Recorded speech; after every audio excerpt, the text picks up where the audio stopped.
Hello' আসসালামু আলাইকুম। কি খবৰ আপোনালোকৰ? আশা কৰোঁ সকলোৰে ভাল, মোৰো ভালে। বাকী আজি আৰু প্ৰথমটো ৰোজা গ'ল, ইফতাৰ কৰিলে চাগে চবেই, আমিও কৰিলোঁ। কৰি মেলি নামাজো পঢ়িলোঁ, তাৰাবিও হৈ গ'ল। বাকী এতিয়া ইফতাৰ কৰাৰ পিছত আৰু তেনেকৈ একো ভোক চোকটো নালাগে। বাকী চেহেৰী সময়ত খাম বুলি থৈ দিয়া হয়, কিন্তু খোৱা নহয়। চেহেৰী সময়ত তেতিয়া এনেকুৱা হয়, টোপনি লাগি থাকে, নেখাওঁ। অকণমান কিবা খাই পিনি পটাপট মানে শোৱা ঠাণ্ডাটো থাকে, নহয় জানো? তো মই এতিয়া ইফতাৰৰে অলপ কিবা আছিলে, সেইবোৰ খালোঁ। বাকী ভাত লৈছিলোঁ, কিন্তু খাব নোৱাৰিলোঁ, যিহেতু ইফতাৰৰ সময়ত খাইছিলোঁহে।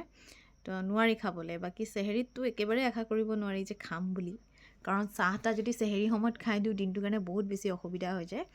আৰু মোৰ কি এতিয়া ঠাণ্ডা দিন, যিহেতু তেনেকুৱা একো কোনো ধৰণৰ সমস্যা নাই, একদম মানে লাইক ধুনীয়াকৈ মিলাই দিছে, মানে ৱেডাৰৰ পৰা লৈ গোটেইখিনি ধুনীয়া। কলেজত দিনটো টাইম ধুনীয়াকৈ গুচি গৈছে, একদম জোৰে নামাজৰ আগত আহি ঘৰ পাই যাওঁ, আৰু নামাজো ক্ষতি হোৱা নাই। তো গোটেইখিনি মিলি আছে ইনশাল্লাহ।